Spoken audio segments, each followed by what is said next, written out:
You have tuned in to another episode of The Double Edge Factor.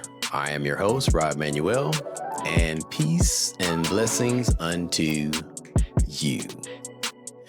Before we get going, be sure to like, follow, and hit that subscribe button because the more positive interactions you put out there, the more they push this podcast to people who've never heard it before, which will allow us to grow and have a greater impact on more people around the world. So, if you would do me that favor, I would certainly appreciate it.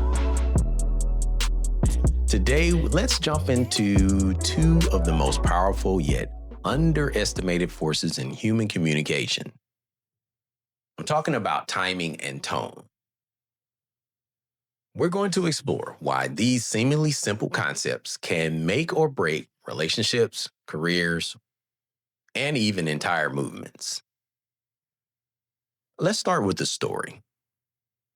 Picture this. It's 1963, and Martin Luther King Jr. is scheduled to speak at the March on Washington. The original plan was for him to deliver a carefully crafted political moderate speech. But in that moment, standing before 250,000 people, something shifted. The timing felt right. The crowd's energy was electric. And so he set aside his prepared remarks and spoke from the heart. I have a dream. That wasn't good timing. That was actually perfect timing. And the tone, it wasn't angry or demanding, despite the injustices being protested. It was hopeful, it was inclusive, it was visionary. That combination of impeccable timing and carefully chosen tone didn't just make history. It changed the trajectory of the entire nation. But the timing and tone aren't just for historical moments. They're working in our lives every day, right now, in ways we don't even realize. I want you to think about the last time you had an argument. Think with somebody you cared about. I'm willing to bet it wasn't really about what you thought it was about. Maybe your partner left the dishes in the sink and you exploded. But was it really about the dishes? Or was it about the fact that you had a brutal day at work and you were exhausted and those dishes just became the final straw? Now, what you might have said might have been valid. It's all right. We agreed to keep the kitchen clean. But when you said it, right when you walked in the door, still carrying the stress of the day and how you said it with frustration and accusation rather than curiosity, that's what turned a simple conversation into a fight. And this is where timing becomes fascinating from a neuroscience perspective. Our brains aren't rational computers processing information objectively. They are actually, I'm going to call them pattern recognition machines, constantly scanning for threats and opportunities. When someone approaches us with feedback or a request, our brain is immediately asking, is this person safe? Are they for me or against me? Should I fight, flee, or listen? And here's the crucial part. That assessment, it happens in just milliseconds, long before the rational part of the brain even processes the actual words that are being spoken. Tone of voice, facial expressions, body language, and yes, timing. They're all sending signals that our primitive brains interprets as either friend or foe. Let's talk about the workplace for a little bit. I've seen some brilliant ideas die, not because they were bad ideas, but because they were presented at the wrong time or with the wrong tone.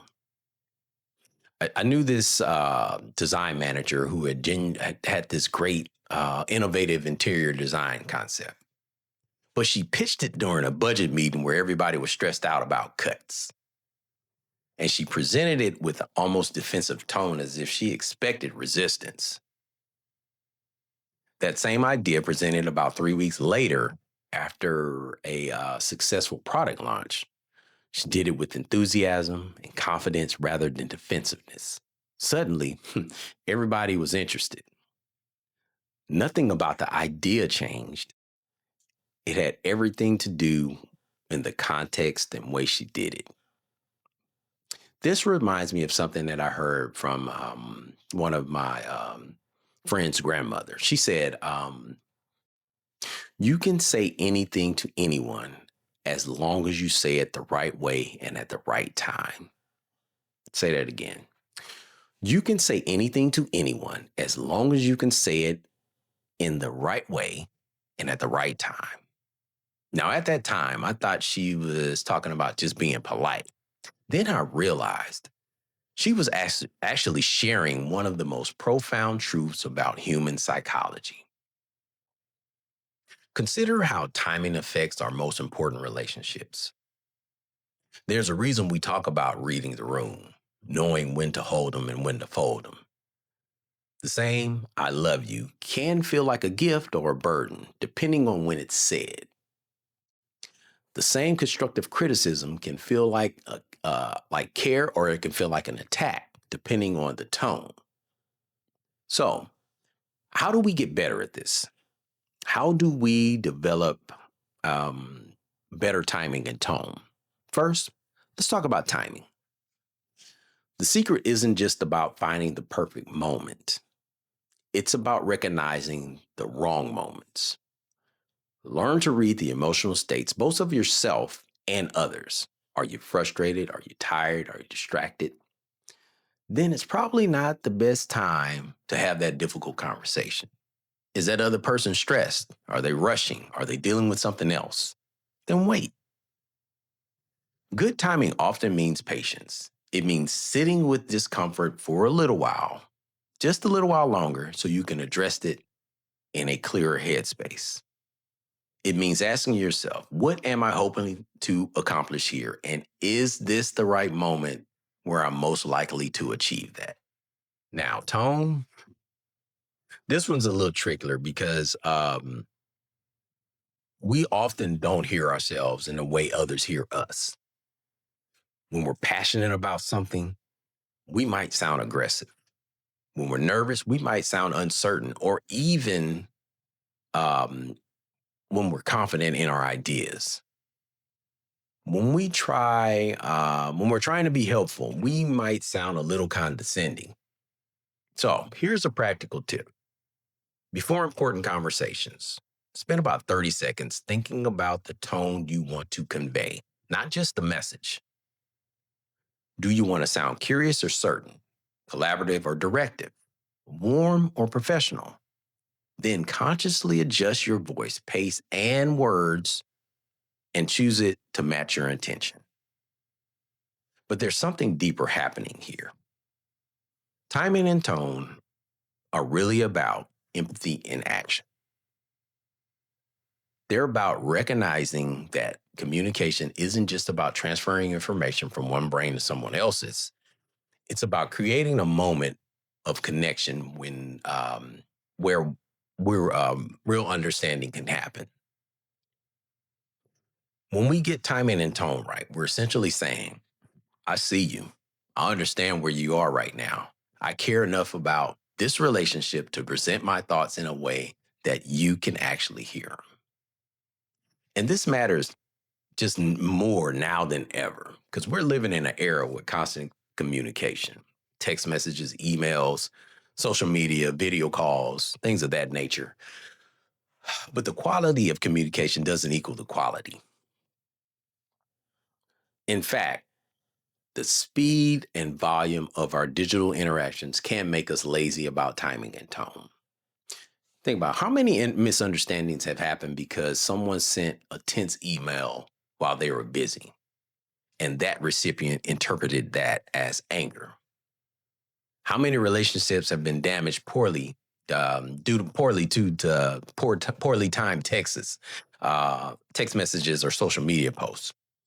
The companies that thrive they understand this. The leaders who inspire rather than manage understand this as well. The families who stay close through difficult times understand this. They recognize that how you say something and when you say it can be more important than what you're actually trying to say. So I'm going to leave you with this thought. Every interaction you have today, whether it's breakfast with your partner, your colleague in a meeting, or the barista making your coffee, all of these are opportunities for you to practice timing and tone. Practicing to slow down just enough to consider what you want to communicate, but not just what you want to communicate, but how and when you can communicate it effectively. Because here's the truth. People might forget what you say. They might even forget what you did, but they'll never forget how you made them feel. And how you make them feel is largely determined by your timing and your tone. The next time you have something important to say, pause, take a breath, ask yourself, is this the right moment? Am I approaching this with the tone that matches my true intention? Am I creating space for understanding, or am I just venting out my own frustration? Master timing and tone, and you don't just become a better communicator. You become someone who actually wants to listen, that people actually want to listen to. And in a world where everyone is talking and few are truly listening, that might be your greatest superpower. Till next time, may your words land exactly where and when they are meant to. This is Rob Manuel with the Double Edge Factor. And if you found this episode or even a few words value added, share this episode with just one person. The only way we grow this podcast is when you guys share it. The more you share, the greater impact we can have on more listeners around the world. So hit that subscribe button to never miss another episode. Or you can find the Double Edge Factor on linktree.com, where you can join that free email list and have access to all of our social media outlets. And I'll leave you with this, my friends. Be intentional with your words, your thoughts, and your actions. And always find a way to be a blessing to someone else today.